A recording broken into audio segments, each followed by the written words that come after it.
नमस्कार. आज समास 7वा, दासबोध दशक 7वा. साधन प्रतिष्ठा निरूपण. साधनेचं महत्त्व सांगितलेलं आहे की सुरुवातीला साधना, मध्ये पण साधना, ज्ञानोत्तर साधना, सतत साधनारतच राहायला पाहिजे. कर्म हीच पूजा, कोणत्याही प्रकारचं ध्यान, धारणा, जप, ध्यान वगैरे, नवविधा भक्तींनी वगैरे जे काय सांगितलं आहे आपल्या सद्गुरूंनी, ती साधना सतत करायला पाहिजे. आणि जर का आपण साधनारत नाही राहिलो तर गडबड होऊ शकते, असं त्यांचं म्हणणं आहे. ठीक आहे, तर सुरू करूया आपण. समास 7वा, साधन प्रतिष्ठा निरूपण. श्रीराम, वस्तुसी जरी कल्पावे तरी ते निर्विकल्प स्वभावे, तेथे कल्पनेच्या नावे शून्याकार. वस्तू म्हणजे काय? ते तत्व, ब्रह्मतत्व. त्याला जर का आपण कल्पनामध्ये आणायचा प्रयत्न केला, पण ते तर निर्विकल्प स्वभावाने आहे आणि खरं तर त्याच्या पुढे निर्विकल्पाच्या पलीकडे आहे. मग तेथे कल्पनेच्या नावे शून्याकार. मग आपण कल्पना करता करता आपण शून्याकार होऊन जातो. शून्याच्याही पलीकडे, अनंत कोटी ब्रह्मांड नायकाच्या कल्पनेच्याही पलीकडे, निर्विकल्पाच्याही पलीकडे आहे. मग आपण करायचं काय? चिंतन करायचं, मनन करायचं, साधन करायचं, तर ते करायचं काय एक्झॅक्टली ते विचारतात. तथापि कल्पू जाता नये कल्पनेच्या हाता, ओळखी ठाई न पडे चित्ता भ्रंश पडे. कल्पना करायला गेलो होतं तर आपल्याला कळत नाही, चित्तालाही कळत नाही आणि भ्रंश म्हणजे आपल्याला भ्रम होऊ शकतो. काही दृष्टीसच न दिसे, मनास तेही न भासे, न भासे न दिसे, कैसे ओळखावे. त्या मग ब्रह्मतत्वाला दिसतच नाही, मनाला भासतच नाही आणि दिसत नाही आणि भासत नाही. मग त्याला ओळखायचं कसं? कारण की सगळं आपण जे जसं पंचज्ञानेंद्रिय, पंचकर्मेंद्रिय यांनी आपण जाणत असतो, ओळखत असतो आणि मग आपण सगळं ते अगोदर आपल्या याच्यावर जे रजिस्टर झालं त्यानुसार आपण जाणतो की ती, आपण हे गणपतीचं उदाहरण घेतो की ती गणपतीची मूर्ती आहे बाबा, आहे की. मग कसं ओळखायचं?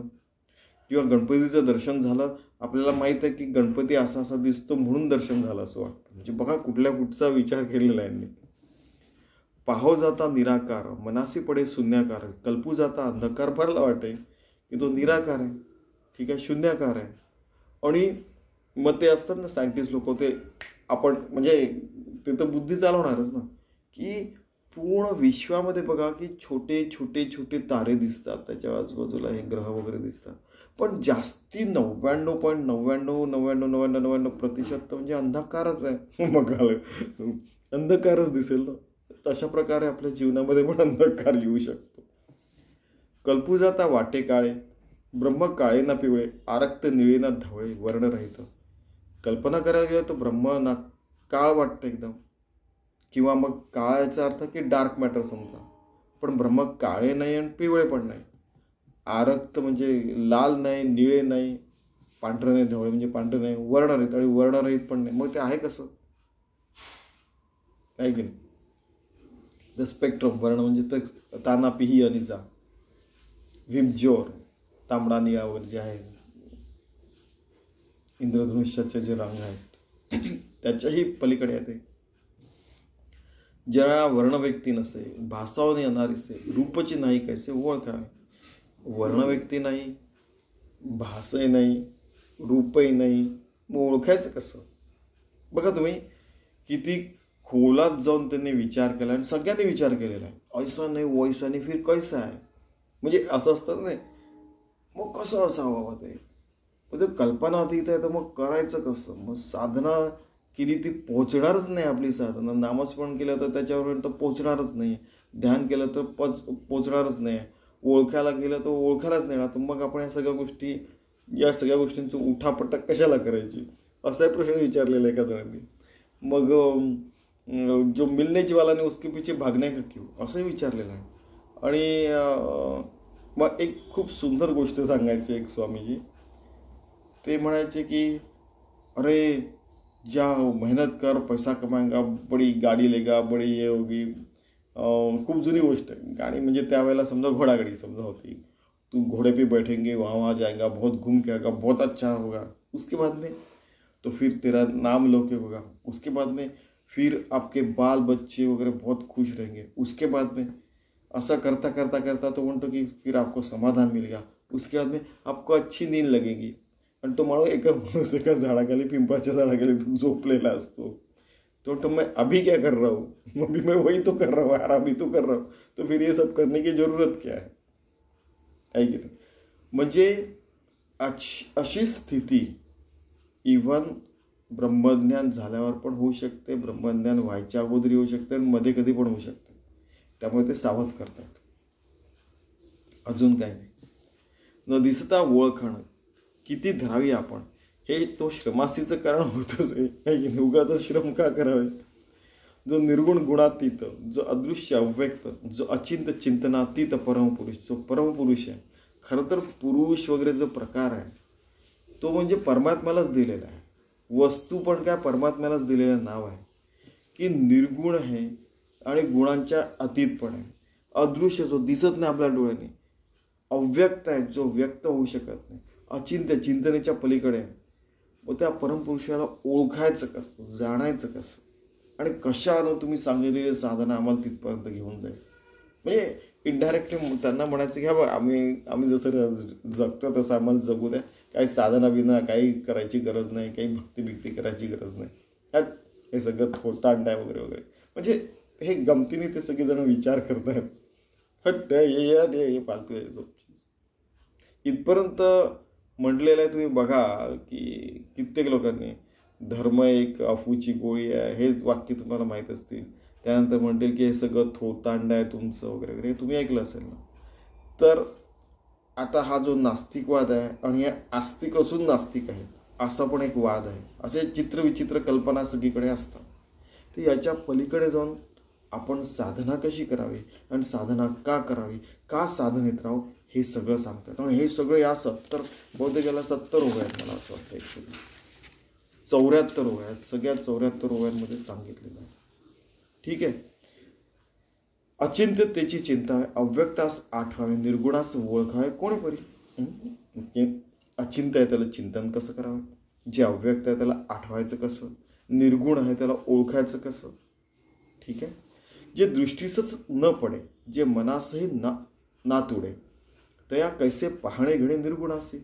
दृष्टीला पडत नाही, मनाला कळत नाही, पाहायला गेलं तर दिसत नाही, त्या निर्गुणाचं मग आपण साधना कशी करायची, आपण हे प्रश्न आहे। म्हणजे बघा की एक प्रकारे तुम्ही विचार करा की एखादा माणूस आहे तो 20-25 वर्ष साधना करतो, काहीच साधना नाही, त्याला होत नाही, साध्य होत नाही, दर्शन होत नाही, असं होत नाही, तसं होत। त्यावेळेला विचारलेले प्रश्न आहेत, कोणी उठतं काय बोलतं तेव्हाच्या ह्या गोष्टी नाही आहेत। या सगळ्या साधनारत लोकांचं हे डिस्कशन आहे। असंगाचा संग धरणे, निरावलंबी वास करणे, निशब्दासी अनुवादणे कोणी परी। ज्याचा संग करू शकत नाही, समजा आपली आई आहे, ठीक आहे, आपण आई स्वयंपाक करते, आपण जेवतो, आई किती छान स्वयंपाक केला, आईचे संग देतात आपण, ठीक आहे। त्यानंतर आईला आपण म्हणतो की आई गं तू काल रसगुल्ले गेले होते, किती सुंदर आहे, कालचं श्रीखंड किती सुंदर होतं, वा वा वा। आणि ती तू भेंडीची भाजी करते किंवा वांग्याची किंवा कशाची भाजी करते, किती छान होती। कारण की आईच्या बरोबर राहतं लहानपणापासून, एकच झापड मारली कार्य हा मस्ती करतो तरी पुन्हा आपण आईजवळच जातो की नाही। तर आपण ज्या आईचं संग करू शकतो, तिचं आपल्याला प्रेम करू शकतं, त्या झापडीमध्ये पण एक प्रेम असतं की अरे आपण वाईट मार्गाला जायला नको म्हणून करतो। निरावलंबी वास करणं, निशब्दासी अनुवादाने कोणे परे, की ज्याचा अवलंब करू शकत नाही। समजा आता आपण बघा की आता हा चष्मा घातला आहे, समजा चष्मा घालू शकतो आणि मग आपण बघू शकतो वगैरे चांगलं व्यवस्थित स्पष्ट दिसू शकतो। तर मग जे समजा आपण काही पण तुम्ही बघा ना, गाडीवर बसू शकतो, विमानात बसू शकतो, ट्रेनमध्ये बसू शकतो, चप्पल घालू शकतो, म्हणजे एक आणि समजा आपण मराठी भाषा अवलंबली तर मराठीत आपण बोलू शकतो, एखादं गोष्टी अवलंबली तर आपण बोलू शकतो, आहे की नाही. तर ते वास करायला लागते आपल्या जिभेवर. कशाचा? तर मराठीचा वास आहे, बुद्धीमध्ये वगैरे. आपण त्याच्यात आपण वागलो, बोललेलो आहे, शिकलेलो आहे. समजा निशब्दास्य अनुवादने कोणीतरी, तर तसं ते अवलंबन करता येत आहे. जे निशब्द आहे ते शब्दांच्या पलीकडे आहे, त्याला अनुवाद कसं करायचा हो आम्हाला सांगा. असं म्हणजे कळवळीने सगळे विद्यार्थी, सगळे साधक लोक, सिद्ध साधू सत्पुरुष सगळेच बसले असतील त्यांच्यासमोर. ते म्हणताय अचिंत्यासी चिंतू जाता. जे अचिंत्य आहे त्याला कसं चिंतन करायचं. निर्विकल्पासी कल्पिता, जे निर्विकल्प आहे, ज्यांना कल्पनाच करता येत नाही अशी ती वस्तू आहे. जे अद्वैताचे ध्यान करते द्वैताची उठे. त्या अद्वैताचं ध्यान करताना मध्ये द्वैत नाही उठता येत. कारण की आपला देह साधना करतोय, म्हणजे मी साधना करतोय वगैरे वगैरे. अरे मैं ऐसा हूँ, मैं वैसा, मैंने साधना की है, मेरे पास ये सिद्धी व सिद्धी. म्हणजे जसे चांगदेव महाराजांचे 1400 वर्षाचे झाले वगैरे. आणि त्यांना मग त्यामुळेच काय होतं की एक मी नावाचा प्रकार असतो. मी असा आहे तसा आहे वगैरे वगैरे जे काय, म्हणजे ते सगळं आपण अगोदरच बघितलं आहे की ह्या सगळ्या उपाधी आहे. मी पण एक उपाधी, त्याच्या पलीकडे जायचं. द्वैतच उठतं ना शेवटी. हे बघणारा, चालणारा, बोलणारा. त्यानंतर तुरीवस्थेमध्ये पण इकडे जग दिसतं, इकडे ब्रह्मतत्व आहे. त्या सगळ्या अवस्थांमध्ये द्वैतच आहे. निर्विकल्पाच्या पलीकडे ब्रह्म आहे. तर मग आता आपण करायचं काय? साधना करतो तो देह करतो, मन करतो, बुद्धी करतो, कोण करतं? हे सगळं विचारतात. आता ध्यानाची सोडावे, अनुसंधान ते मोडावे, तरी मागू ते पडा महासंशय. ठीक आहे. मग ध्यान सोडलं, अनुसंधान सोडलं आणि मग त्याच्या मागे लागायचंच कशाला? म्हणजे संशय एवढे निर्माण होऊन राहिलेले आहेत, आपण करायचंच कशाला? काही की हे भरपूर साधना केल्यानंतरच्या गोष्टी आहेत बरं का. कोणी उठतं आणि असं जाऊन विचारतं अशातला भाग नाही. पुन्हा सांगतोय, ठीक आहे. यांनी 13चा ट्रान्सलेशन असं दिलेलं आहे. बरे ध्यान करणे सोडून द्या म्हटले किंवा चिंतन करणे बंद करा म्हटले तर मनात पुन्हा अनेक मोठे संशय निर्माण होतात. आपण फसलो की काय? आतापर्यंत आपण केले ते वाया गेले की काय? ब्रह्मवस्तू आहे का नाहीच? असे अनेक संदेह मनाला अस्वस्थ करतात. बघा असं त्यांचं ट्रान्सलेशन. आपण त्याचा भावार्थ समजून घेतो या सगळ्या गोष्टीचा. लिटरल ट्रान्सलेशन आपण बघितलं, जसाच्या तसा शब्दांचा अर्थ बघितला तर आपण ते म्हणजे आपण काय इंटेलेक्च्युअल जिम्नॅस्टिकमध्ये जातो. आपण साधनेरत नाही राहू शकत. ठीक आहे. द्वैताच्या भेडे अंतरी वस्तू न पाहिजे तरी त्याने समाधान तरी उरी कदा असेच ना. तर त्या द्वैताच्या भीतीमुळे सगळं हे आपण साधना सोडून दिली, समाधान सोडून दिलं की कधी कधी असं असतं ना की यार वो तो बहुत इंटेलिजंट आहे. मग आपला इंटेलिजंट दाखवायला कोणीतरी काय काय मोठ्या मोठ्या गोष्टी सांगतो. छोट्या छोट्या गोष्टी त्याला करायला आवडत नाही. पण काय असतं की तुम्ही सगळ्या मोठ्या संस्थांमध्ये जाऊन बघा, मग ते मॅनेजमेंटची संस्था असो, इंजिनिअरिंगची असो की डॉक्टरकीची असो, आर्किटेक्चर असो की इव्हन आपलं रोजचं काम असतं ते पण लोक असो.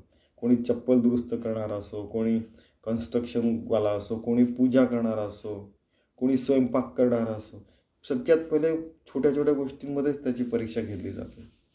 आणि काय होतं की अभी हम तो पढ़े हो चुके, हट हम आई काय को लिखेंगे, 2 1 2 काय को लिखेंगे, बे के बे 2 4 का वर लिहू. तर त्यामध्येच तुमची परीक्षा घेतली जाते खरं पाहिलं तर. असं समर्थांना म्हणायचं. ठीक आहे. ब्रह्मचिंतन किंवा ब्रह्मध्यान करायला जावे ब्रह्मध्यान करायला जावे तर द्वैत निर्माण होते. ते होऊ नये म्हणून ब्रह्मध्यान आणि ब्रह्मध्यान किंवा चिंतन करणं सोडून दिले तर मग समाधान प्राप्त होण्याचा संभवच उरत नाही. क्लिअर दिलेलं आहे असं ट्रान्सलेशन आहे. ठीक आहे. सवय लाविता सवय पडे, सवय पडता वस्तू आतुडे, नित्यानित्य विचार घडे समाधान. आता सवय लावली तर आपल्याला नित्यानित्य विवेक होतो आणि आपल्याला समाधान प्राप्त होतो आणि ते हळूहळू वाढायला लागतं खरं पाहिलं. वस्तू चिंतिता द्वैत उपजे, सोडी करता काहीच न उमजे, शून्यत्व संधी पडीचे विवेक विणे. की वस्तूचं म्हणजे काय, ब्रह्मतत्वाचं चिंतन केलं तर द्वैत होतो. कारण की मी चिंतन करतोय असं आपल्याला वाटतं. सोडीकरिता काहीच नाही. आणि सोडलं तर काहीच नाही कळत. आणि शून्यत्व संधी पडीचे विवेके विण, की विना ते शून्यत्व आहे त्याच्यात सुद्धा संदेह यायला लागतो. की आपण असं असतं ना की आपण शून्यत्वापर्यंत पोहोचलो, निर्विकल्प समाधीपर्यंत पोहोचलो, ती पण एक अचिव्हमेंट असते, पण त्याच्याही पलीकडे जायचं आपल्याला. ठीक आहे. परब्रह्म ते अद्वैत, कल्पिताच उठे द्वैत, तेथे हेत आणि दृष्टांत काहीच न चाले. परब्रह्म अद्वैत आहे आणि द्वैतामध्ये कल्पना वगैरे आहेत, आणि परब्रह्माच्या समोर हे दृष्टांत वगैरे खरं तर चालत नाही. तो दृष्टांतांच्याही पलीकडे हे लक्षात ठेवावं. त्याच्याही पलीकडे बरेच जणांना दृष्टांत होतो, प्रचिती येते, भगवंताचं दर्शन होतं वगैरे वगैरे वगैरे. त्याच्याही पलीकडे परब्रह्म अद्वैत तत्व आहे. त्याच्याही पलीकडे आपल्याला जायचं आहे. ठीक आहे. ते आठविता विसरीजे, का ते विसरून आठवीजे, जाणून या निळीजे परब्रह्म ते. ते आठवण केलं तर आपण विसरतो, विसरायला गेलं तर ते आठवतं, आणि जाणून आपण नेमटे होतो, आणि नेमटे असताना जाणते होतो. तेच परब्रह्म तत्व आहे. की अरे आपण विचार करता करता आपल्याला कळलं की अरे याचे पलीकडे. अच्छा अच्छा. नंतर मग आपलं विचार करणं थांबून जातं, निशब्द होऊन जातो आपण.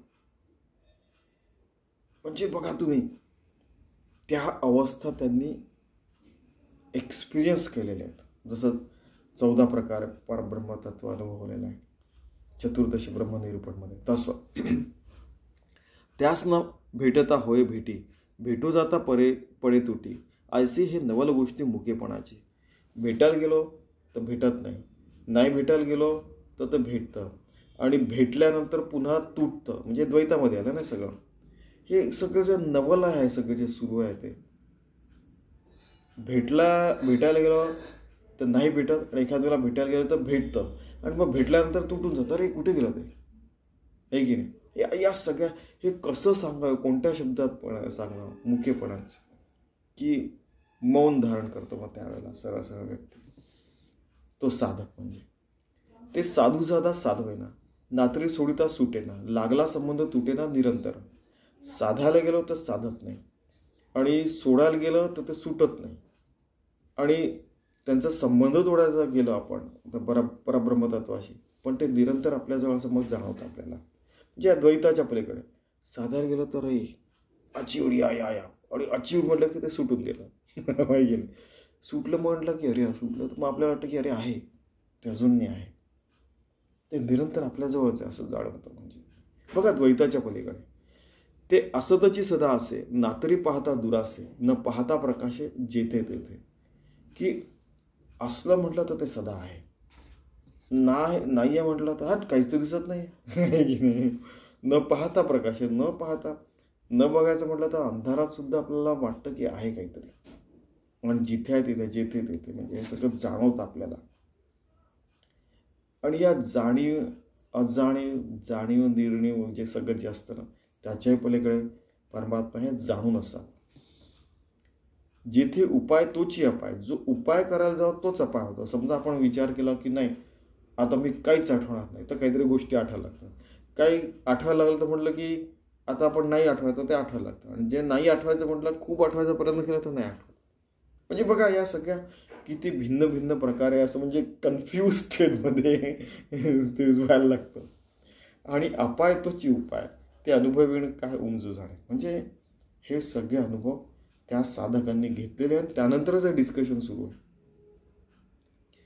ते नुमजताच उमजे, उमजवणे काहीच नुमजे, ते वृत्तीवण पाहिजे निवृत्तीपद.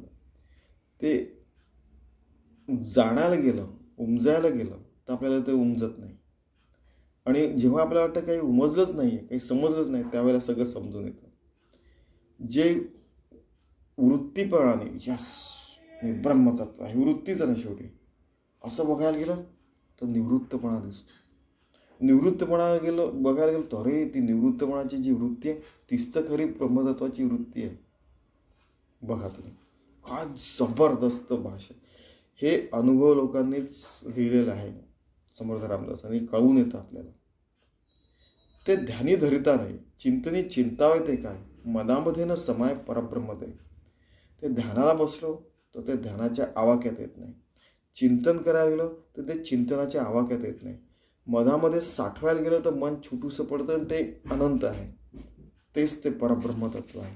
आणि हे पदोपदी आम्हाला जाणवत आहे. हो आहे की नाही, असं त्यांच्या समर्थ सांगतात. पण हे समर्थांचं त्यांच्या सर्व विद्यार्थी म्हणजे शिष्यांशी त्यांचं डिस्कशन सुरू आहे, संवाद सुरू आहे. त्यास उपमे द्यावे जळ तरी ते निर्मळ निश्चळ, विश्व बुडाले सकळ तरी ते कोरडेची असे. की त्याला जलाची उपमा दिली, पाण्याची उपमा दिली, पण ते तर निश्चल आहे. ते काय असं हलत नाही, डुलत नाही, इकडे तिकडे चाललेलं नाही, ते फ्लुईड नाही आहे. विश्व बुडाले सकळ तरी ते कोरडेचे असे. पूर्ण विश्व पाण्यामध्ये बुडलं आणि पुन्हा काढलं तर इथे काय आहे, ते परब्रह्मतत्व. त्याला पाणी टच करू शकत नाही, टच नाही करणे कसं. नव्हे प्रकाशासारखे अथवा नव्हे काळोखे, आता ते कास्यासारखे सांगावे. ते प्रकाशासारखे नाही आहे, काळोखासारखं नाही आहे. मग ते प्रकाश नाही आहे, काळोख नाही, तर मग संधी प्रकाश आहे का? नाही, त्याच्याही पलीकडे. कसं सांगावं तुला आणि कसं सांगावं, कसं वर्णन करावं त्याचं. ऐसे ब्रह्म निरंजन कदा नव्हे दृश्यमान, लावावे ते अनुसंधान कोणीपणे. असं जे निरंजन आहे ब्रह्म, समजा एक बघा तुम्ही की अंजन लावल्यावर आपल्याला असं डोळ्यात असं अंजन लावतात. समजा काय काजळ लावलं समजा, तर आपल्याला एकदम डोळ्यातनं डोळे एकदम स्वच्छ होतात, थोडंसं पाणी वगैरे निघून जातं आणि एकदम स्वच्छ दिसायला लागतं. की आपण डोळ्यावर असं पाण्याचे फपकारे घेतले, ठीक आहे, तर स्वच्छ दिसायला लागतं, कचरा निघून जातो, आहे की नाही. डोळ्यात कचरा घेतला गेला तर आपण अशी बशी घेतो, त्यात पाणी टाकतो, डोळा पुरवतो, आपलं स्वच्छ होऊन जातं. तसं समजा ब्रह्म निरंजन आहे, पूर्ण अंजन टाकून बघितलं ब्रह्म दिसायला लागलं, पण ते निरंजन आहे. अंजन टाकूनही ते दिसणार नाही, ते त्याच्याही पलीकडे आहे सरळ. कदा नवे दृश्यमान, लावावं ते अनुसंधान कोणापर्यंत. ते दिसतच नाही, त्याचं अनुसंधान कसं लावावं. की समोर गणपतीची मूर्ती आहे, शंकराची आहे, समजा आई बाबांना कोणी गुरु मानत असतील, कोणी समर्थांना मानत असतील, कोण जे काय असेल, तर आपण त्याचं अनुसंधान ठेवू शकतो की हां रामाचं अनुसंधान असा, राम आहे समोर बसलेला आहे वगैरे वगैरे. पण ते दिसतच नाही, तर त्याचं अनुसंधान कसं करायचं, कृपया सांगा ना आम्हाला. असंच समर्थांना ते विनवणी करतात पुन्हा. आता अनुसंधान लावू जाता काही नाही वाटे आता, तेणे मनाची या माथा संदेह वाचे. की अनुसंधान लावायला गेलं तर काहीच नाही या ब्रह्मतत्वाचं. मग मन शेवटी आपलं माथा टेकवतं आणि टेकल्यानंतर मग संदेह अजून वाढायला लागतो की काहीच दिसत नाही, काहीच नाही, नाही, काहीतरी गडबड आहे असं वाटायला लागतं. संदेहवृत्ती. मग त्यामुळे संदेहवृत्ती ठेवू नको. सोहमात्मा स्वानंद घर अजन्मा तूची जाण, हे साधूचे वसन सुदृढ धरा, हे आपण बघितलेलं आहे. लटिकेची काय पहावे, कोठे जाऊन राहावे, अभावा घेतला जे सत्य स्वरूपाचा. लटिकेच म्हणजे आपल्याला आपण समजलेला ना समजावं, असं लटकत राहून आपण त्रिशंकूसारखं करायचं काय, कुठे जायचं, काय करायचं.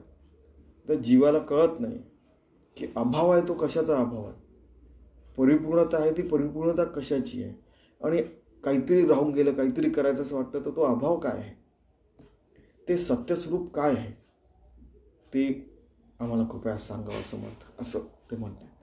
अभावाची म्हणता सत्य तरी वेदशास्त्र कैसे मिथ्य, आणि व्यासादिकांचे कृत्य वावगे नाही. समजा हे अभाव आहे म्हणजे हे अस्तित्वातच नाही, काय ब्रह्मतत्व वगैरे काय नाही, सगळं थोतांड आहे.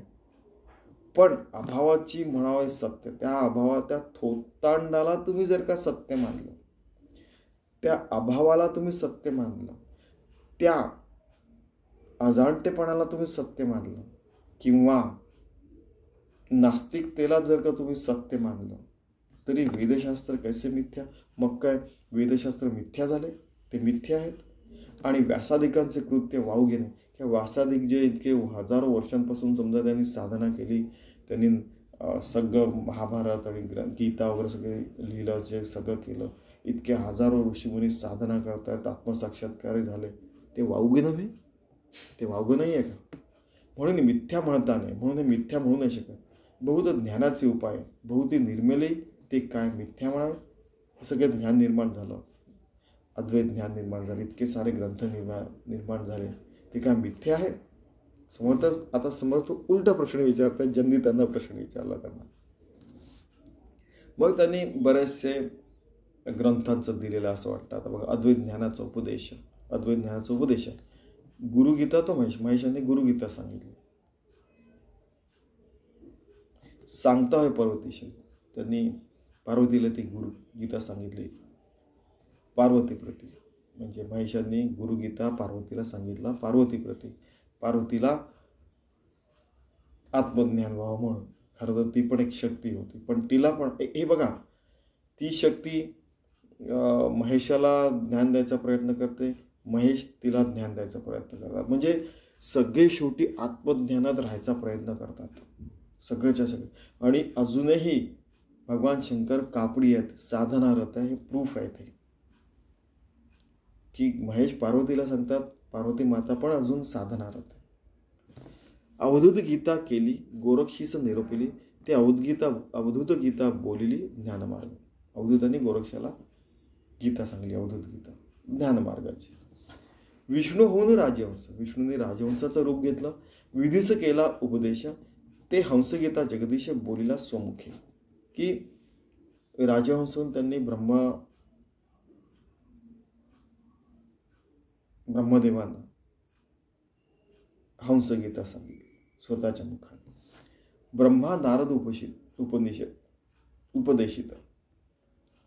ब्रह्मांनी नारदाला उपदेश केला. चतुश्लोकी भागवत, पुढे व्यासमुखी बहुत विस्तारले. त्यांना चतुश्लोकी भागवत सांगितलं. ठीक आहे, 4 श्लोकांचं भागवत त्यांनी सांगितलं. पुढे व्यासांनी ते अजून विस्तारून सांगितलं. व्यासोच्छिष्टम जगत्संग, व्यासांनी जे बोललेलं आहे, सांगितलेलं आहे, त्याच्यात सगळंच्या सगळं जग सामावलेलं आहे. आणि तुम्ही बघा ना, गीतेमध्ये तर सर्व काही येतं. आणि म्हणजे त्यामुळे महाभारताला पंचम वेदाही म्हटलेलं आहे. वेदा 5वा वेद. वसिष्ठ आणि व्यासांनी तर आपल्याला माहिती आहे की 4 वेदांचं पूर्ण हे केलं, डिस्टिंग्विशिंग केलं, त्यांना ब्रह्मसूत्र हे वगैरे बरंचसं काय काय केलं, काम करून ठेवलेलं. जबरदस्त कार्य आहे व्यासांचं. वसिष्ठ सार वसिष्ठ ऋषी सांगत जाला रघुनाथासी, कृष्ण सांगे अर्जुनासी सप्तश्लोकी गीता. वसिष्ठांनी रामाला वसिष्ठ सार सांगितलं, कृष्णाला अर्जुनांनी गीता सांगितली. इथे सप्तश्लोकी आलेला शब्द आपण 700 श्लोक म्हणतो. ठीक आहे, तर ती विस्तारून सांगितले. आणि त्या 700 श्लोकांचं विस्तार ज्ञानेश्वर महाराजांनी 9000 ओव्यांमध्ये वगैरे केलेलं आहे. ठीक आहे, ऐसे सांगावे ते किती, बहुत ऋषी बोलिले बहुती, अद्वैत ज्ञान आदी अंती सत्यची असे. असं कित्येक ऋषीमुनींनी हे सांगितलेलं आहे. अद्वैत ज्ञान आदी अंती सत्यच आहे. हे ते स्वतःच्या अनुभवाने सांगता येतं की अद्वैत ज्ञान आदी अंती सत्यची असे. म्हणून मिथ्या आत्मज्ञान म्हणता पाहिजे पतन, प्रज्ञेरहित जे जन तयांसी हे कळेना. की आत्मज्ञानाला मिथ्या म्हणणारे लोक, त्यांचं पतन होऊ शकतं. ज्या प्रज्ञे म्हणजे बुद्धिरहित ते असे बोलतायत जन, असं ते म्हणतात. प्रज्ञेरहित, बुद्धिरहित म्हणजे किती सोज्वळ शब्दांमध्ये सांगतात बघा. जेथे शेषाची प्रज्ञा मंदली, श्रुतीस मौन्य मुद्रा पडिली, जाणपणेनं वचे वदली स्वरूपस्थिती. शेषाची 1000 त्याला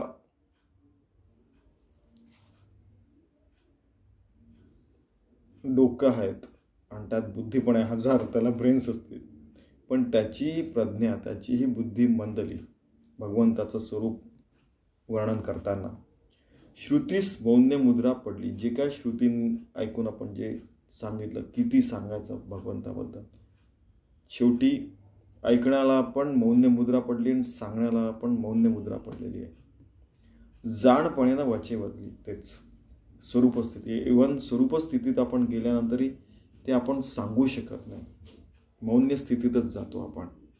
स्वरूपस्थितीत काय सांगणार त्या परमात्म्याबद्दल. तुम्ही स्वतः ती स्वरूपस्थिती अनुभव घेऊन बघा, असं त्यांना सांगायचं या ओळीतनं. आपणास नुमजे बरवे म्हणून मिथ्या कैसे करावे, ना तरी सदृढ धरावे सद्गुरुमुखे. सद्गुरुमुखातून तुम्ही ऐका आणि मनात सुदृढ धरा. आणि आपल्याला समजत नाही तर त्याला मिथ्या म्हणू नका. मात्र मिथ्यतेची सत्य झाले, सत्य असून मिथ्य केले, संदेह सागरी बुडाले अकस्मात मन. जे सत्य आहे परमात्म्यात होतं त्याला तुम्ही मिथ्या म्हटलं. आणि हे जग मिथ्या आहे, ब्रह्मम सत्यम जगत मिथ्या आहे, जग मिथ्या आहे, त्याला तुम्ही सत्य मानलं तर ह्या संदेहात तुम्ही बुडाले. हे जग दिसतं ते सत्य आहे, तर अकस्मात मन बुडून जाईल. मनास कल्पयासी सवे, मने कल्पिले ते नव्हे, तेणे गुणे संदेह धावे मीपणाचे पंथे. मनाला कल्पना येते, कल्पनाच्या अतीत करते आणि मनाने संदेह केला तर तो संदेह जो येतो तो मीपणाने येतो. तर तो मीपण टाकावा, मीपणाच्या मार्ग सोडून द्यावा, तर तुम्हाला या सगळ्या गोष्टी कळू शकतील. तरी तो पथची मोडावा, मग परमात्मा जोडावा, समूह संदेह तोडावा, साधूचे निसंगती. साधूच्या संगतीमध्ये तो पथ मार्ग सोडून द्यावा, संदेह सोडून द्यावा. मी पण शस्त्रे तुटेना, मी पण फोडिता फुटेना, मी पण सोडिता सुटेना काही केल्या. आता पुन्हा समर्थांना ते आपलं प्रॉब्लेम सांगता येतं की मी पण काही शस्त्रांनी तुटत नाही, फोडल्याने फुटत नाही. एखादं काही असेल तसं की एखादं काही वस्तू आहे ती फोडल्याने फुटते, पण मी पण कशाने फोडावे, मी पण सोडिता सुटेना, मी पण सुटत नाही काही केल्या. मग कसं करावं समर्थ सांगा की. मी पण वस्तू नाकळे, मी पण भक्ती मावळे, मी पण शक्तीकडे वैराग्याची. मीपणाने कोणतीच वस्तू आपल्याला कळू शकत नाही. भक्ती पण मावळून जाते आणि आपली शक्ती पण गळून जाते. वैराग्याची जी शक्ती असते ती पण गळून जाते. मग आपण काहीतरी फालतू गोष्टी करायला लागतो, असं ते सावध करतात. मी पण प्रपंच नकडे, मी पण आणला मग ऐसा म्हटलं की सगळे पळून जातात, काही की नाही, की मी पण आलं की गेलं सगळं. मी पण परमार्थ बुडे, संसार तर बुडतोच, मी पण आणि परमार्थ पण बुडतोच. मी पण सकाळी उडे यश कीर्ती प्रताप. मी पणाने यश कीर्ती आणि प्रताप सगळं उडून जातं. अरे ये तो बहुत अहंकारी आदमी वगैरे वगैरे म्हणून ते सोडून देतात. पण आता काय आहे की एकदा काय झालं की प्रत्येक जणाला आपला बायोडाटा, करिक्युलम व्हायटी किंवा रिझ्युमी किंवा आपण आजपर्यंत जे केलं तो द्यावा लागतं. समजा कुठे जॉब घ्यायचा असेल तर सरकारीवाल्यांना एकदा जॉब मिळाला की त्यांनाही प्रूव्ह करावं लागतं म्हणा. पण काय होतं प्रायव्हेटमध्ये की काही 4-5 वर्षात 10 वर्षात त्यांना दुसरी कंपनी घ्यावी लागते, कारण की कधी ती कंपनी बुडते, काय होतं काय काय होतं. तर प्रत्येकाला आपण आपला रिझ्युमे देतो, तर त्याच्यात मैंने ऐसा किया मैंने वैसा किया असं लिहितो. मग हंबल ब्रॅग नाही झालं का, ते स्वतःबद्दल सगळं चढवून उडून सांगणं नाही का झालं. मग हे असं म्हटल्यावर सगळेजण खूप हसत होते की समजा आपण काय केलं नाही सांगितलं आपल्याला जॉबच नाही देणार कोणी. हंबल ब्रॅग, मैंने ऐसे किया आहे, मैंने वैसे किया आहे, माझं असं आहे, माझं तसं. आम्ही तर अरे आम्ही स्वर्गातनंच, आम्ही एखाद्या म्हटलं की आम्ही स्वर्गातनंच आलो नाही. ठीक आहे. पण ज्यांनी आपलं यश आणि कीर्ती आणि प्रताप वाया जाऊ शकतं, खूपच जास्ती अहंता ठेवली. तर स्वामीजींनी एकदा स्वामीजींना कोणीतरी विचारलं की माझे सद्गुरू स्वामी माधवनाथ बाळासाहेब वाकडे की आपण अलार्म लावतो सकाळी, समजा 3 ते 7 ध्यानाला बसतो, तर अलार्म लावताना आपण उठतो, तो मी उठता मी ध्यानाला बसतो, ही अहंता नाही का? बघा म्हणजे कुठल्या खोलात जाऊन लोक विचार करतात बघा तुम्ही. ठीक आहे अहंता आहे सध्या, ती तू फक्त तेवढी जाणता, मी साधना करतो तेवढी जाणता ठेव, पण त्याच्या पलीकडे जायचं एवढं लक्षात. 36 वर्ष तू 3 तास ध्यानाला बस, निश्चित लिहून देतो तुला आत्मज्ञान होईल. ठीक आहे, किती वर्ष झाले? तर ते म्हणाले की काही त्याला 4-5 वर्ष झाले. 36 वर्ष नाही, अजून 31 वर्षानंतर बोल आता. बघा म्हणजे या म्हणजे तपांनीच गोष्टी करतात. 12 वर्ष, 24 वर्ष, 36 वर्ष वगैरे. ठीक आहे, कारण काय असतं की ही पुण्यातली गोष्ट सांगतोय आणि पुण्यामध्ये तुम्हाला माहिती आहे ना की त्यावेळेला असं होतं की कसं दुसऱ्याला आउटस्मार्ट करायचं ही खूप कॉम्पिटिशन असायची बुद्धिवादी लोकांची. ठीक आहे, आणि आता ते बऱ्याच ठिकाणी सुरू झालेलं आहे तसं. पण अर्थात काही दिवसांनी लोकांना कळूनच जातं की नाही, यात काही अर्थ नाही. त्यांनी आपला यश, कीर्ती, प्रताप, कंपनी बुडू शकते, माणूस बुडू शकतो, जग पण बुडू शकते.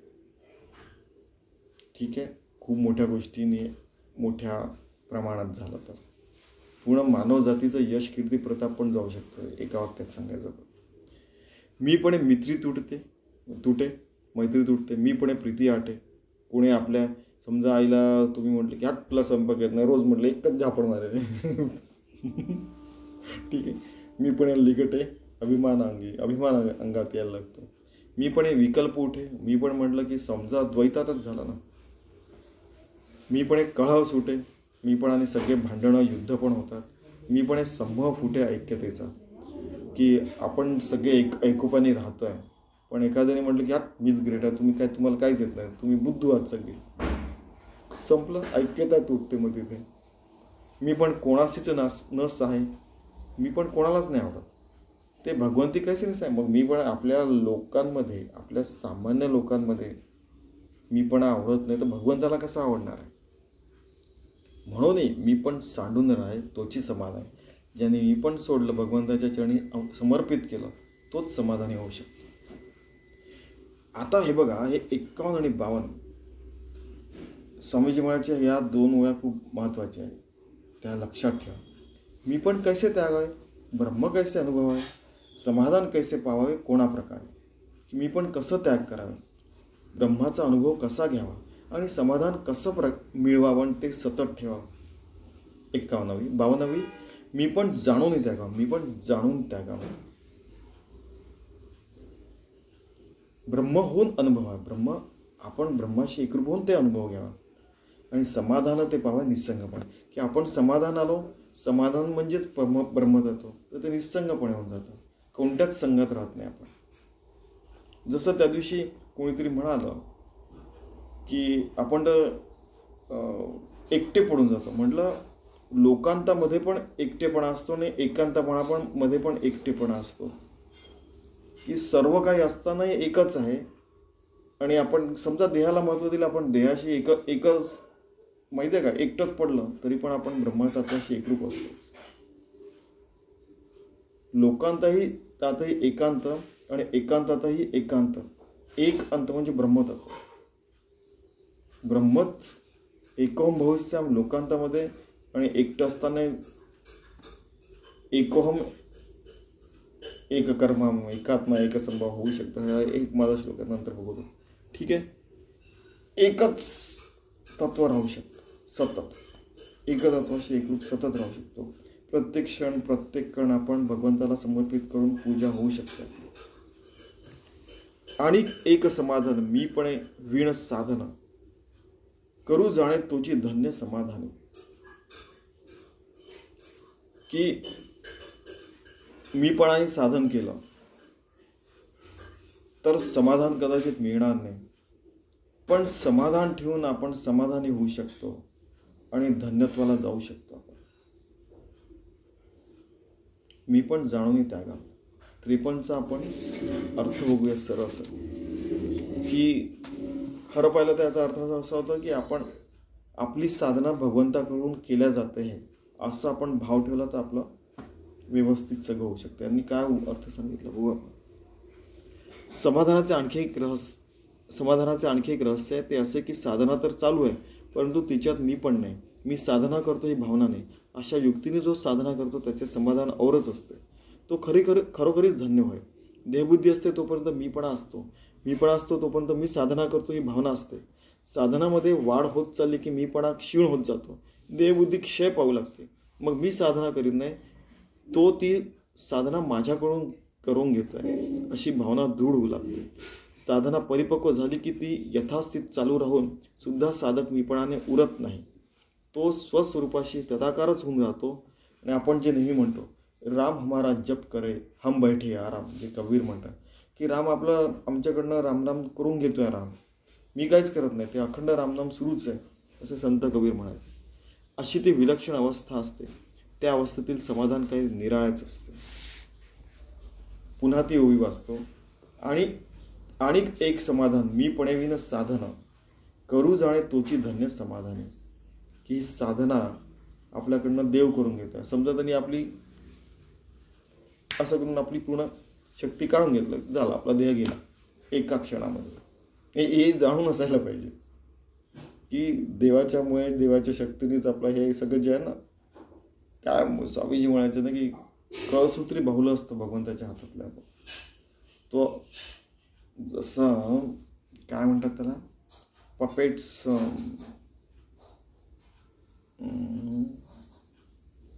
जे पपेट्स असतात तो असं नाव. हे बघा, म्हणजे मराठीत ज्ञानाच्या गोष्टी होतच त्या इंग्लिशमध्येच होतात. हो, काहीतरी करा, मराठीला ज्ञानाची लँग्वेज करा तुम्ही. की इंग्लिशमध्ये सतत बोलतो पपेट, हां, कठपुतली जी असते, तर ते कठपुतली नाचवणारा जो असतो ना, तशीच आपल्याकडनं साधना करून तो भगवंत करून घेत, हे जाणवायला पाहिजे. ठीक आहे. मी तो ब्रह्मची झालो स्वतः, साधन कोणी करील आता, असे म्हणे कल्पू जाता कल्पनाची उठे, की मी ब्रह्मतत्व झालो. आता नंतर एक दुसरीच गोष्ट सांगतात, मी ब्रह्मतत्व झालो स्वतः. आता साधन करायला काय पाहिजे, खतम. मग तुमची तिथे कल्पना उठायला लागतात आणि मग आपलं सत्यानाश होऊ शकतो. ब्रह्मी कल्पना नस आहे, तेची तेथे उभी राहे, तेच शोधून पाहे तोची साधू. की ब्रह्मतत्वाशी एकरूप झाल्यावर कल्पना राहतच नाही आपल्या मनात, आणि असं जो जाणतो त्यालाच साधू म्हणायला पाहिजे. निर्विकल्पासी कल्पावे, परी कल्पिते आपण व्हावे, मीपणासी त्यागावे येणे येते. की निर्विकल्पाला मी कल्पना करतोय, पण ती कल्पना मी होऊ शकत नाही, ते कल्पित मी होऊ शकत नाही. माझा मीपणा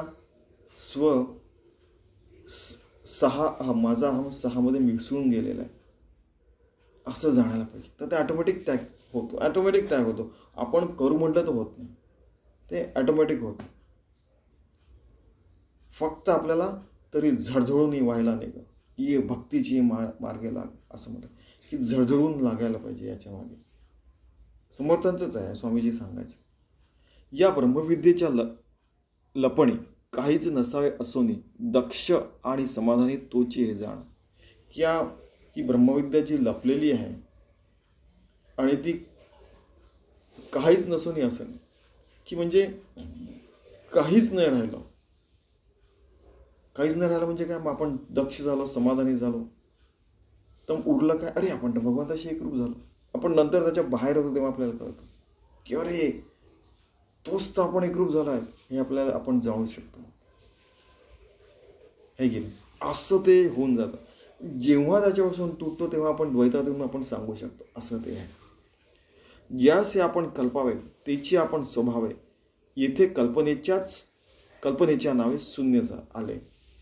की त्याची कल्पना करायला गेलो, आपला स्वभाव होऊन गेला की असं आहे तसं आहे, नाही मला हेच दर्शन पाहिजे, मला तेच दर्शन पाहिजे. म्हणजे अरे बरेचदा मग असं म्हणतात की आपण त्या निर्विकल्प, निर्विकार, निर्गुण, निराकार ब्रह्मतत्वाला का बरं त्रास द्यायचा, की त्याला आपल्याला समजा आपण आहे, आपला केवढे त्रास होतो, त्याला त्या देहामध्ये यायला त्रास कशाला द्यायचा, आहे की नाही.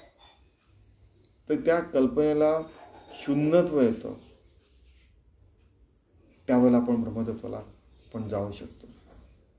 हाही एक हे आहे बरं का, की माता तुम्ही म्हणजे दर्शन देते, तर त्या मातेला त्रास कशाला द्यायचा देहामध्ये यायला, तिला राहू दे आपल्या साधनेमध्ये राहते, म्हणजे देवी माता. ठीक आहे. पदीहून चळ नये, करावे साधन उपाय, तरी सापडे सोय अलिप्त करायची. तर काय होतं की बरेचदा असं होतं की एखादा सिद्ध असतो, त्याला असं वाटतं की आपण सिद्ध आहोत, आपण साधना नाही केली तर चालतं. ठीक आहे. मग साधना नाही केली तर गेलं ते. कमीत कमी मनोमन तर साधना सुरू ठेवायला पाहिजे, असं स्वामीजी म्हणायचे. नाही तर काय होतं की मी सिद्ध आहे, बाकी सगळे साधना करणारे साधक आहेत, मग आपण अलिप्त राहतो वगैरे, खतम. त्याच्यात मी पण आला, त्याच्यात द्वैत आलं आणि सगळं काही आलं. ती पण एक साधना भंग व्हायची स्थिती आहे, असं समर्थ म्हणताय. खरा अलिप्तपणा साधनेत राहून, लोकांमध्ये राहून, सगळं संसार करून, सगळं करून आपण अलिप्त राहू शकतो, डिटॅच राहू शकतो. ठीक आहे. जसं तुरी अवस्थेत इकडे हे दिसतं ते दिसतं. कमीत कमी तिथपर्यंत जा, पुढे अजून देव आपल्याला पलीकडे घेऊन जाईल, असंही त्यांना म्हणायचं आहे. राजा राजपदी असता उगीच चाले सर्व सत्ता, साध्यची होऊन तत्वता साधन करावे. की राजा अनंत कोटी ब्रह्मांड नायक, समजा स्वानंद साम्राज्याचा चक्रवर्ती झाला, तर तो जो सम्राट असतो, फॉर एक्झाम्पल राजा असतो, त्याची सत्ता आपोआप चालूच राहते ना. सगळेजण आपापल्या कामात असतात. काही जण भीतीने करतात, काही जण पगार मिळावा म्हणून करतात, काही शो ऑफ करून थोडंसं काम करतात, मेरे को जॉब आहे, मग ऐसा हूं वैसा, याचे करतात. अशा बरेच प्रकारचे लोक असतात. काही जण तो जॉब करून आपलं साधना करून आपले मुक्त होऊन जातात, निघून जातात. चांगले लोकही असतात. तर राजा जो असतो त्याचं राज्य आपोआप सुरूच राहतं. आपण साधनारत राहावं, आपले जीवनच पूर्ण साधनारत करून टाकावं. जे कर्म हीच पूजा जे म्हणतात ते. साधन आले देहाच्या माथा, आपण देह नव्हे सर्वथा, ऐसा करून आकारता सहजच झाला. की देहाच्या माध्यमातून सर्व साधना होते 24 तासाची, पण आपण देहच नव्ह, आपण अकर्ता आहोत. ते हे आपल्याला सहज कळायला लागतं. मग पण हे साधना सतत करत राहिल्याने सिद्ध झाल्यावरही साधना असते. ज्ञानोत्तर भक्ती म्हणतात. ती नाही केलं तर आपण टुचुंग, आम्ही लहानपणी टुपक, अरे भांडण झालं म्हणजे टुचुक्कन खाली पडला रे बाबा, तो भांडताय बघा. साधा, अरे बरेचदा इतक्या सिंपल गोष्टींमध्ये लहानपणी भांडण होतात की नाही, की हट, समजा आपण विटी दांडू खेळतोय किंवा गोट्या खेळतोय किंवा आपण क्रिकेट खेळतोय, आपण समजा बॅडमिंटन काहीतरी खेळतोय, पण त्या समजा असं बॅडमिंटन खेळताना फुल त्या लाईनच्या इकडे पडलं की इकडे पडलं नाही, तो म्हणतो इकडे पडलं, हे लगेच भांडण व्हायला लागतं. क्रिकेटमध्ये आऊट आहे की नाही, आता समजा DRS वगैरे सुरू झालेलं, की एकदम व्हिडिओ फिल्म घेऊन वगैरे बघतात वगैरे. तर छोट्या छोट्या गोष्टींकरता भांड. कबड्डी खेळताना नाही, माझा हात तिथे लागला होता, अरे पण ते तुझा हात लागला, पण ते जे आहे ते त्यावेळेला हे टाकायचे ना, कॅल्शियम आपला पांढरं ते भुगा टाकायचे ते, तर त्याला टच केल्यावर त्याच्यात टच केलेलं दिसतच नाही, मग झालं भांडण सुरू. प्रत्येक खेळात, प्रत्येक ठिकाणी, घरात, इथे तिथे, हट आज मीठच नाही टाकलं. सगळ्यात छान उदाहरण बघा तुम्ही श्यामची आईमध्ये. एक दिवस मीठ टाकायचं विसरतात त्याची आई, श्यामची आई. त्याचे बाबाही नाही बोलत, मग हेही नाही बोलत, चुपचाप ते अळणी खातात. मग श्यामची आई जेवायला बसते. This is the understanding you should have. हे थोडं कमी जास्त होतच राहतं. देह आपण ऐसे कल्पाय तरीच साधन त्याग आहे, देहातीत असता स्वभाव देह कैसा. की देहातीत असून साधना होते आहे, सगळं ऑटोमॅटिक सुरू आहे, त्याग करायची वगैरे काही गरजच पडत नाही. आणि समजा जसं श्रीकृष्ण म्हणाले ना, की समजा मी पूजा नाही केली, 24 तास तुम्हाला जगायचं, मी पूजा नाही करावी असं तुम्हाला काय वाटतं? देव असला तरी त्याला ते पूजा करायचे. नारदांची जी गोष्ट आहे, नारदांची पूजा करायचे, बऱ्याच मूर्त्या होत्या त्यांच्यासमोर, देवीची, रामाची वगैरे मूर्ती आहे, ते करायचे पूजा. तर नाही का बरं? साधना न करणारा सिद्ध असं का समजतं तुम्ही? साधना राहता तो पण सिद्ध राहू शकतो. सामान्यपणे साधं जीवन जगायला पण काय अर्थ येतात, तो जगत राहायचं. असे कित्येक लोक आहेत, ते माहीत सुद्धा नाही सिद्ध आहेत की काय, असे सामान्यांसारखे जगतात आणि ते खरे सिद्ध असतात. उगाच एकदम का स्वामीजी म्हणजे ढुड्ढाचार्य म्हणून काय आपण आत्मज्ञानी होऊ शकत नाही. स्वामीजींचं वाक्य, ना ते साधन ना ते देह, आपला आपण निस्संद तेहीच असो न विधेय, ऐसी स्थिती ऐसी.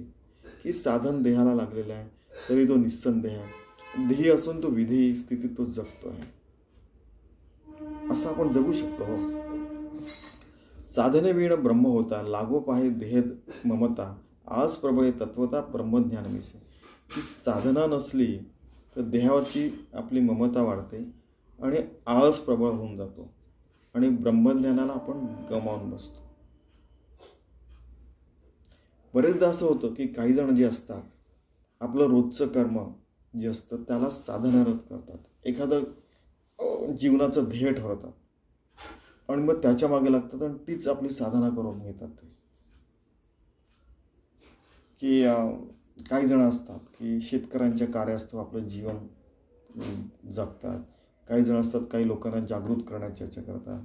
काही जणांनी म्हणजे बघा सतत विकास लक्षाकरता वाहून घेतलेला आहे. काही जणांनी लोकांना बघा तुम्ही काय भागवत पुराण सांगण्यामध्ये त्यांचा जन्म गेला. काही जण भजन गाण्यामध्ये त्यांचा जन्म गेलेला आहे आणि एकदम शुद्ध जीवन जगतायत. असं होऊ शकतं. आळस येऊ देण्यापेक्षा अशा प्रकारची साधना करणं योग्य आहे असं ते म्हणतात. कोणती तरी सद्गुरूंनी सांगितले साधना सतत करायला पाहिजे. ठीक आहे. परमार्थ मिसे अर्थ जागे, ध्यान मिसे निद्रा लागे, मुक्ती मिसे दोष भोगे अंतर्गत. की परमार्थ गेला तर ध्यानामध्ये झोप लागते वगैरे वगैरे असं बरेचसे दोष येतात वगैरे वगैरे त्यांनी सांगितलं. निरूपण मिसे निंदा घडे. मग काय होतं निरूपणामध्ये पण निंदा घडते. म्हणजे निरूपणाचा काय पॉलिटिक्सची याच्याशी त्याच्याशी काही संबंध नाही. पण अर्थात आपण संवाद वगैरे हे जसं संवाद करत तसे संवाद सुरू ठेवावे. काय होतं की काही प्रकारे इथे यांनी डिबेट आणि डिस्कशन दोन्ही ठेवलेलं आहे. वादविवाद आणि संवाद पण ठेवलेला आहे. जेणेकरून काय होतं की बऱ्याचशा अशा गोष्टी असतात की त्या वादविवादातनं चांगले काही जण असतात ते वादविवाद चांगले करू शकतात. त्याच्यातनं चांगलं नवनीत निघू शकतं, चांगलं डिस्कशन निघू शकतं. कधी कधी संवादामध्ये पण वादविवाद होऊन मग पुन्हा संवाद होऊन सुसंवाद होऊन भगवंताशी एकरूप होऊ शकतं. पण काय होतं की बरेचदा असं असतं, असं घडलेलं आहे म्हणजे की वादविवादात मला कोणीच हरवू शकत नाही. झालं अहंकाराला. कोणाला वाटतं की मैच बडा हूं, अरे या पूर्ण पंचक्रोशीमध्ये माझ्या इतका हा निरहंकारी कोणीच नाही. जे उदाहरण नेहमी सांगतो, अभिमान येतो. आणि काय होतं की म्हणजे स्वामीजींनी हे उदाहरण दिलेलं आहे. सांगतो की बरेचदा काय होतं की काही जणांचा पहिला नंबर येतो. एखाद दिवशी परीक्षेच्या दिवशी तो जाऊ शकला नाही, आजार झाला. तर समजा 15 वर्षात त्याचा पहिलाच नंबर येतो आहे आणि समजा एका दिवशी आजाराने त्यांनी परीक्षा नाही दिली तर त्याला नापास घोषित करण्यात येतं. त्याला इतका मोठा अपमान वाटतो की त्याला म्हणजे ते काय असतं की त्याचा अभिमान दुखावला जातो. या अभिमानाच्या पलीकडे जा असं ते म्हणतात. या उपाधींच्या पलीकडे जा. सतत नापास होणार असतो, एक दिवस पास होतो, वा पास झाला, छान वाटतं झाला. तसंच सतत पहिला नंबर येऊनही आपण नापास झालो असं ते म्हणायचे. अहंकार कशाचाही ठेवणं योग्य नाही बाबा. ठीक आहे, नापास झालो. आम्ही तर खूपदा नापास झालेलो. आम्ही मुद्दाम सांगायचो. बरेचदा काय व्हायचं की जे ओपन बुक टेस्ट असते ती खूप बेकार असते. म्हणजे काय की मी तर सगळे पुस्तकं सगळे इंटरनेट उघडे ठेवा, सगळे जगातले सगळे फोन आणा, तुम्ही मला ह्याचं उत्तर द्या म्हणतो. कोणीच शोधू नाही शकत. बरेच जणांना 50% वर मार्क नाही मिळत. ओपन बुक टेस्ट खूप बेकार. आता आमच्या काळची गोष्ट सांगतो की ते म्हणायचे की ओपन बुक टेस्ट पाहिजे की क्लोज बुक, की पुस्तकं सगळे जवळ ठेवून तुम्हाला ते उघडून पाहून परीक्षा सोडवायला आवडेल की पुस्तकं बंद ठेवलेली तुम्हाला परीक्षा द्यायला आवडेल. तर मुलांना वाटलं की नाही, सगळे पुस्तकं आणून मग तुम्ही परीक्षा घ्या, मग आम्ही सगळे उत्तर लिहू, हे खूप छान वाटेल. ठीक आहे म्हणे. तर त्यांनी ओपन चॅलेंज दिला. ते म्हणे ठीक आहे. झालं. लोकांनी मस्त लायब्ररीत जाऊन सगळे पुस्तकं आणले आमच्या वर्गातल्या मुलांनी. तर सगळेजण म्हणे यार हे सब किताब गए क्या, म्हणजे एका विशिष्ट सब्जेक्ट. तर आमची परीक्षा सगळे 1 बजे के बाद ही मिलेंगे किताब. ठीक आहे, झालं. तर त्या सरांनी फळ्यावर एक हे लिहिलं, प्रश्न, याचं उत्तर शोधा. झालं. सगळे पुस्तकं शोधले, सापडेच ना. पूर्ण मी 2-4 फॉर्म्युले लिहिले. नंतर मला कळलं की यार याच्यात सापडतच नाही, फॉर्म्युलामध्ये, डेफिनेशनमध्ये वगैरे वगैरे. तर सगळं तुला तर 4 फॉर्म्युले तरी सापडले, आम्हाला आता काहीच सापडत नाही पुस्तकांमध्ये. ठीक आहे. शेवटी काय झालं की फॉर्म्युले लिहिल्यामुळे 100 पैकी 4 मार्क मिळाले. बाकी सगळ्यांना, काही लोकांना 0 पण मार्क मिळाले. पण 100 पैकी 4 सुद्धा एक फेलच असतं. की हे फॉर्म्युला आपले केव्हा होतं पण कसं करावं ते कळून नाही राहिलं आहे. तर ते जे ओपन बुक टेस्ट असते ती खूप खतरनाक असते. तर याचा अर्थ असा आहे की सगळं ज्ञान अवेलेबल आहे तरी मनुष्यजात फेल होत आहे केवळ स्वतःच्या अभिमानामुळे, केवळ स्वतःच्या अहंकारामुळे की पूर्ण जगात मनुष्यांचंच राज्य हवं, आमची जिथे तिथे घर बनावे, आमचं सगळं इन्फ्रास्ट्रक्चर असं व्हावं तसं व्हावं, हम ऐसे है हम तैसे है. आणि त्याचे आहेत ना की हे देश ते देश, हा याची कॉम्पिटिशन त्याच्याशी, हे युद्ध त्याच्याशी, मेरे पास आटम बम है, अच्छा तेरे पास ते जे आहे ना मेरे पास 10 मेगाटन का, तो म्हणतो मेरे पास 100 मेगाटन ॲटम बम आहे, अच्छा तू चांद पे जा रहा, मैं मंगल पे जाऊंगा. हे जे फालतूपणा आहे, सगळ्यांनी मिळून काम केलं तर जे उलट जास्ती चांगलं होऊ शकतं. पण अभिमानाने खूप नुकसान होतं. आपली तर म्हणजे साधनाच भ्रष्ट होऊन जाऊ शकते. ठीक आहे, म्हणजे हे सगळंच्या सगळं आलेलं आहे. या सगळं त्यांनी म्हणजे सगळंच्या सगळं आलं आहे. हे सगळ्यांना अप्लिकेबल आहे. मी कोणाला नाव ठेवतो आणि कोणी मला नाव ठेवतं असं नाही आहे. की पूर्ण मानवजातच सध्या म्हणजे गडबड स्थितीत आहे. ठीक आहे, तर आपल्याला साधनारत राहायचं आहे, आपल्याला सगळं चांगलं काम करायचं आहे, मानवतेकरताच करायचं आहे. ठीक आहे, तर असे खूप जण मित्र आहेत की या मानवतेकरता, ह्युमॅनिटेरियन गोष्टीकरता स्वतःला त्यांनी वाहून घेतलेलं आहे आणि तीच आपली साधना करून घेतलेली आहे. ठीक आहे, आणि असे बरेचसे जण आहेत, साधू संत, त्यांचे आश्रम आहेत, हे आहेत ते. काही काही साधू आहेत ते सतत भटकत राहतात, लोकांना मदत करत राहतात. म्हणजे ते जे आहे ना 3 दिवसाच्या वर कोणत्याच शहरात किंवा गावात किंवा एका ठिकाणी राहायचं नाही, असेवाले पण साधू आहेत. काही साधू तो असे बघितलेले आहेत की 3 तासाच्या वर एका जागी राहत नाहीत, सतत भटकत असतात आणि तरीही त्यांची साधना व्यवस्थित सुरू असते. असे कित्येक प्रकार. आपला भारत देश म्हणजे तो विविधतेने, विविध प्रकारचे स्वतःचे धर्म, प्रत्येकाचा धर्म वेगळा, अगणित आहेत हो, सांगूच शकत नाही. आणि काय सांगणार, म्हणजे मोठ्या मोठ्या शहरांपासून तर हिमालयापर्यंत सगळं सर्व ठिकाणी असे जबरदस्त लोक राहतात, निरहंकारी एकदम खरं पाहिलं तर. आणि तरी ते साधना राहते. त्यांची साधना लोकांना चांगल्या मार्गावर आणणे वगैरे वगैरे आहे. ठीक आहे, तैसा ब्रह्मज्ञान विषय आळस अंतरी प्रवेश म्हणे समाधान पैसे काय करा. म्हणून आळस आत नको शिरायला, म्हणून आपली 24 तासाची साधना मी जे सतत म्हणता येते ते आहे. वचन आधारी लाविले जैसे शस्त्र फिराविले, स्वतः हाणून घेतले जयापरी. की आपण साधनारत नाही राहिलो 24 तास. खरं पाहिलं तर 24 तासाची साधना असते, केवळ 1 तास ध्यानाला बसलेला, 1 तास नाम घेतलं नाही असं नसतं. तर काय होतं की असं साधनारत नाही राहिलं तर स्वतःचीच तलवार स्वतःचीच मान कापण्याकरता आपण वापरली असा त्याचा अर्थ होतो. की स्वतः शस्त्र फिरवल्याने स्वतःचा घात केला असा त्याचा अर्थ होतो, असं त्यांनी लिहिलेलं. तैसा उपायाचा अपाय. तर उपायाचा म्हणजे साधना हा उपाय आहे, पण ती नाही केली तर अपाय होऊन जाऊ शकतो, किंवा विपरीतपणे केली तर त्याचा पण अपाय होऊ शकतो. विपरीतपणे स्वहित जाय, आणि साधना नाही केली तर ती आपल्या स्वहिताच्या विरोधात होईल. साधन सोडिता होय मुक्तपणे बद्ध. ही साधना सोडल्याबरोबर आपण मुक्त असूनही बद्ध होऊन जातो आणि मुक्तपणे बद्ध राहू शकतो. की मैं तो सिद्ध हो गया, मैं ऐसा हो गया, मैं ऐसा, खतम, संपलं. साधन करिताच सिद्धपण हातीचे जाईल निघोन हा बरोबर. तेणे गुणे साधन करूच नावडे. की हे आत्ता त्यांनी आपण साधन केलं तर आपलं सिद्धपण अंतरेल या भयाने त्याला साधन करायचं वाटत नाही, अशी जी एक अवस्था असते कि मैं तो सबसे इंटेलिजेंट हूँ, मेरे को सब कुछ आता है, मैं तो ब्रह्मज्ञानी हूँ, मुझे करने की कुछ जरूरत नाही, खतम, संपलं त्याचं सगळं तिथे, असं समर्थ रामदास म्हणतात.